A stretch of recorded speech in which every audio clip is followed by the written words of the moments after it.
弟兄姊妹平安，今天是2021年的8月11号。今天的经文是诗篇第57篇，撒母耳记下卷19章第1到18节，约翰福音第6章35到40节。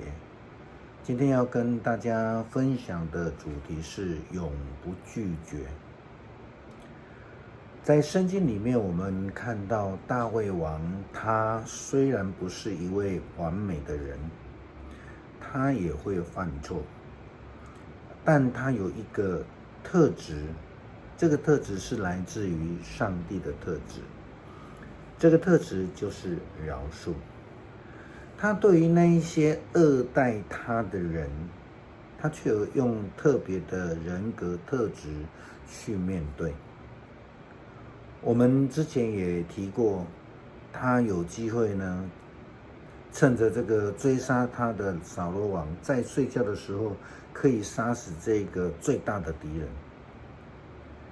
但是大卫王他却是以上帝的意念思考，他没有狠下毒手。在撒母耳记上卷24章第5节到第7节的经文记载告诉我们，随后大卫心中自责，因为他割下了扫罗的衣襟，对跟随他的人说：“我的主乃是耶和华的受膏者，我在耶和华面前万不敢伸手害他，因他是耶和华的受膏者。”大卫用这话拦住跟随他的人，不容他们起来害扫罗。扫罗起来从洞里出去行路。我们看看大卫，甚至还为了他自己割下了扫罗王的衣襟而感到自责。这样的人格特质，在当时候这种王权时代，实在是少之又少。不但如此，大卫没有去杀扫罗王，他甚至善待了扫罗王的孙子，并且将他看为像自己的家人一样。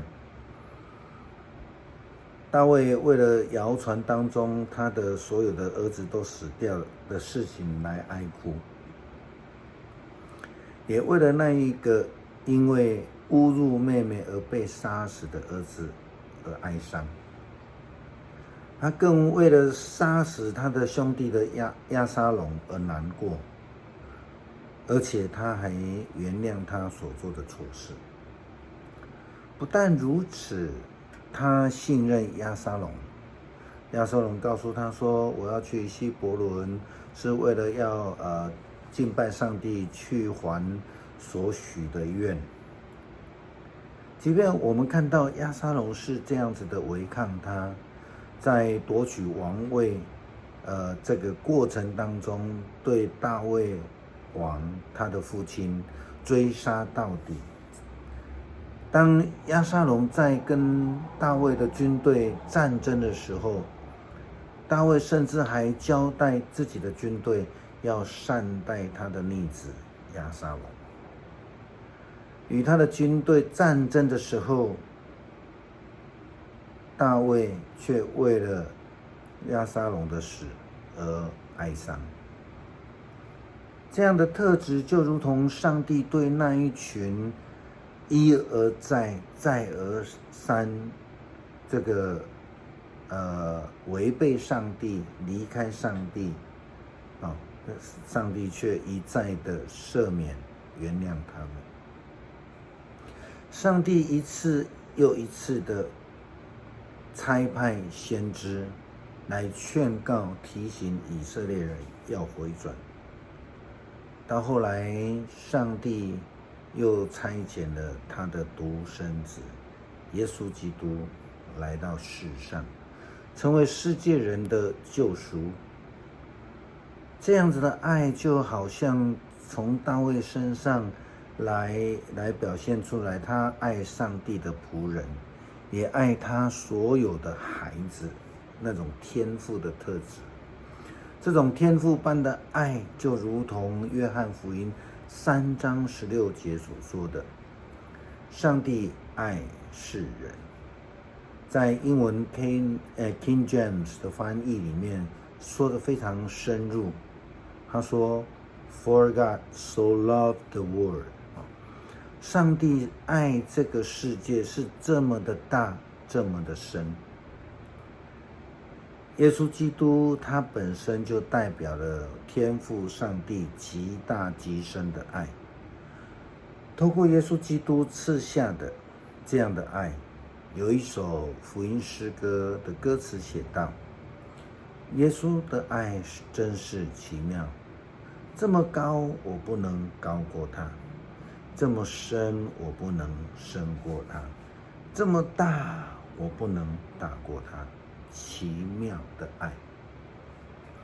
正如同耶稣基督在约翰福音第6章的经文里面也这样子提到，他说：到我这里来的永远不饿，信我的永远不渴。但是我对你们说，你们已经看见了我，仍然不信。凡是父亲所赐给我的人，都会到我这里来。到我这里来的，我绝对不会拒绝他，因为我从天上下来，不是要凭着我自己的意思行事，而是要实行差我来那一位的旨意。差我来的那一位的旨意，就是他所赐给我的人，我连一个也不让他们失落，而是要在末日使他们复活。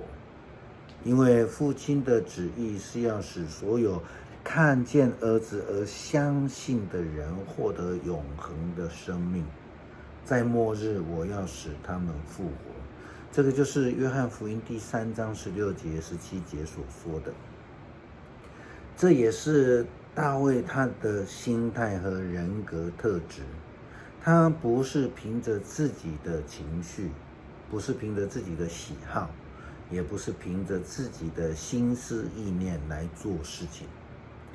耶稣基督说得非常明白，他说：因为我从天上下来，不是要凭借我自己的意思行事，而是要实行差我来那一位的旨意，就是天父的旨意。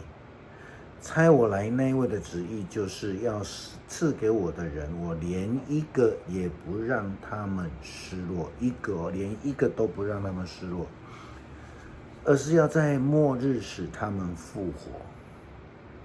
天父上帝的旨意就是要拯救世人，这是他预定赐给世界的救恩。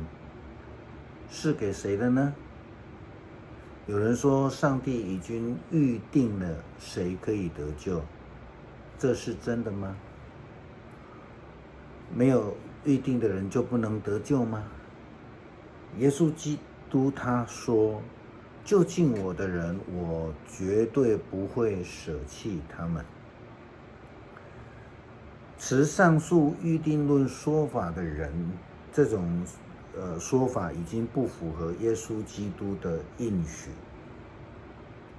况且圣经也告诉我们，叫一切相信的人，还没有排除哦，是一切相信的人。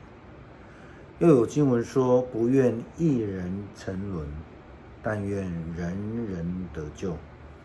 这样子的经文就符合了耶稣基督在今天的经文里面的应许，他永不拒绝，他绝对不会舍弃的。这也是为什么我们今天能够得到这样的救恩的一个很重要的原因。